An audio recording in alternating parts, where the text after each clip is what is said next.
Hello friends, मैं हूं Priya Varshney and I welcome you all to my channel Mission Labasna. So in this video we will try to understand the difference between the debt and deficit. But उससे पहले मैंने अभी last video जो डाला था उसमें आई हैव एक्सप्लेन डेफिसिट, बहुत ही detail में मैंने वहाँ एक्सप्लेन किया है. तो अगर आपने वो वीडियो नहीं देखा है तो उसका लिंक डिस्क्रिप्शन में दिया हुआ है.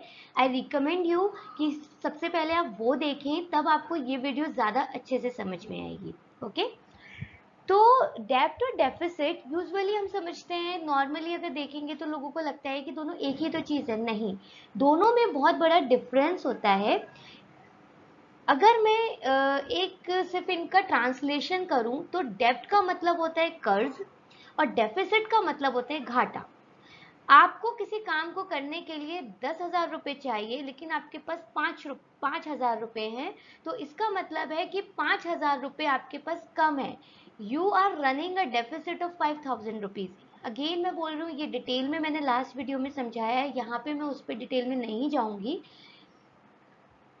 ओके सो उसको हम बोलते हैं डेफिसिट, यानी कि कितने रुपए कम पड़े किसी चीज़ में. फॉर एग्जांपल, अगर गवर्नमेंट का एक एक्सपेक्टेड रेवेन्यू था, मान लीजिए 2 करोड़ रुपीस, एंड अभी गवर्नमेंट का जो एक्चुअल रेवेन्यू हुआ है वो है 1 करोड़ रुपीस, एंड उसका जो एक्चुअल एक्सपेक्टेड रेवेन्यू था 2 करोड़, उसने उसके अकॉर्डिंग अपने एक्सपेंडिचर्स बताए हुए हैं कि okay I will be spending 2 crore rupees. तो अभी गवर्नमेंट को 1 करोड़ रुपए का डेफिसिट है, तो वो 1 करोड़ रुपए वो कहीं से भी लेके आ रही होगी, राइट.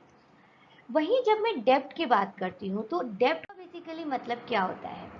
सी, जब भी हम गवर्नमेंट डेब्ट की बात करते हैं तो गवर्नमेंट डेब्ट का बेसिकली मतलब होता है कि जो कर्जा है गवर्नमेंट के ऊपर, हम उसकी बात कर रहे हैं. देखिए, डेफिसिट क्या होता है. डेफिसिट यूजुअली एक साल का हम निकालते हैं कि ठीक है, ये साल में इतना अर्निंग्स था, इतना एक्सपेंडिचर होना था, तो इतने रुपए कम पड़ रहे हैं इस एक्सपेंडिचर में, और वो जो पैसे कम पड़ रहे हैं वो गवर्नमेंट कहीं और से लेके आ रही है, या तो बोरोइंग करके लाए या डिसइन्वेस्टमेंट करके लाए, कहीं से भी लेके आ रही है, राइट. बट आप ऐसे सोचिए कि ऐसा तो नहीं है कि एक ही गवर्नमेंट चल रही है हर समय. कभी मान लीजिए 5 साल के लिए बीजेपी गवर्नमेंट आ जाती है, कभी मान लीजिए कांग्रेस आ जाती है. अब सपोज कीजिए कि कांग्रेस ने कोई लोन लिया था, राइट. अब यूजुअली क्या होता है कि जो भी लोन्स होते हैं, जो भी गवर्नमेंट लेती है, वो ऐसा नहीं होता 1 साल 2 साल का. जो गवर्नमेंट्स लोन लेते हैं ये बहुत ही लंबे पीरियड के लोन्स होते हैं, may be 10 years, 20 years, 15 years, etcetera etcetera. तो होता क्या है कि जैसे जैसे गवर्नमेंट चेंज होती जाती है, यूजुअली वो जो भी नीड होती है उस अकॉर्डिंग जब भी लोन्स लेते हैं, तो वो जो डेब्ट है वो एक्यूमुलेट होती चली जाती है, राइट. तो पब्लिक डेब्ट is basically what accumulates historically. वहीं डेफिसिट क्या है. डेफिसिट इज समथिंग जो कि हर साल हो रहा है, एंड ये कोई एक्यूमुलेट नहीं हो रहा है, यानी कि ऐसा नहीं है कि इस साल का डेफिसिट अगले साल में जुड़ेगा.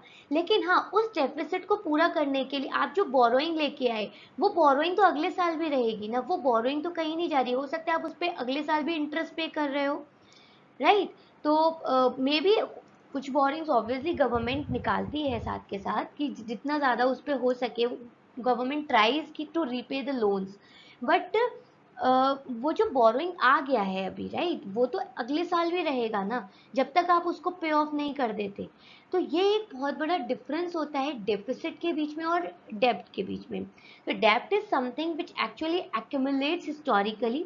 अगेन, डेब्ट डोमेस्टिक भी हो सकती है, एक्सटर्नल भी हो सकती है. फॉर एग्जाम्पल, गवर्नमेंट में भी borrowing from IMF, World Bank etcetera, और it may be borrowing from the domestic market by issuing treasury bills or securities, etc., right.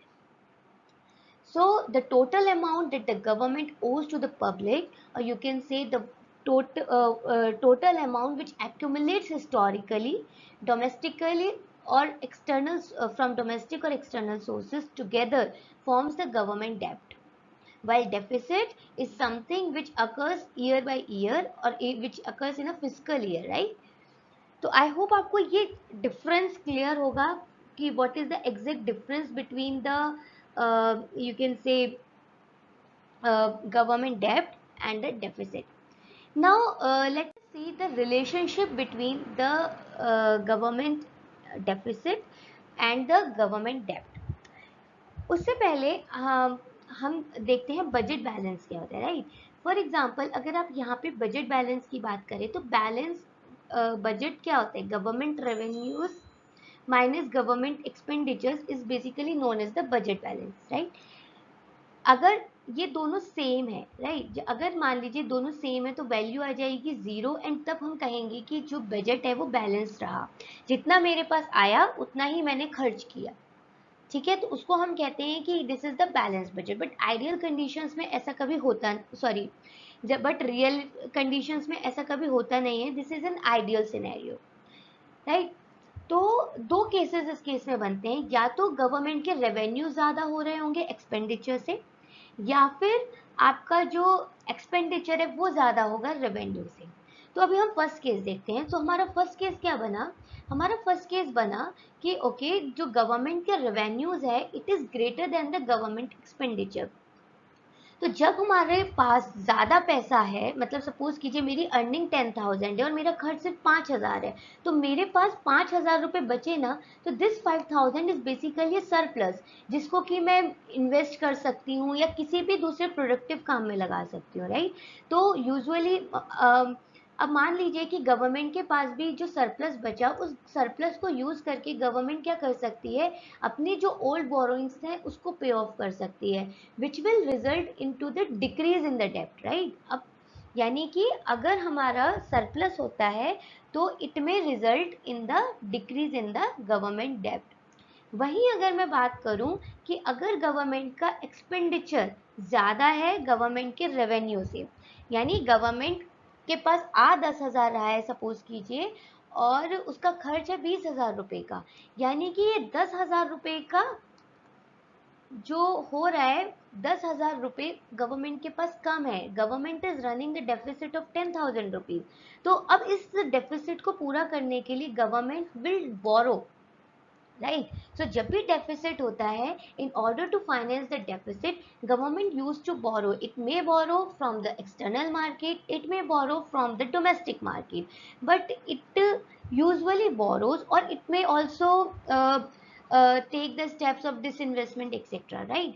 So in the case government, if the government is borrowing, then what it is resulting into, it is basically resulting into more and more debt. So this is actually resulting into more and more debt, यानी कि आप समझ पा रहे हैं कि जब भी डेफिसिट होगा, तो डेफिसिट और डेब्ट के बीच का लिंक क्या है, कि अगर डेफिसिट हो रहा है तो it may or it used to result in the increase in the debt, while if a government is running a surplus, then usually government tries to pay off the old borrowings, and hence it results into the decrease in the debt, right? So this is the basically difference and the relationship between debt and the deficit. I hope I was able to clarify this concept, right? Okay, so that's all in this video. Thank you so much for your time. Stay safe. Bye bye.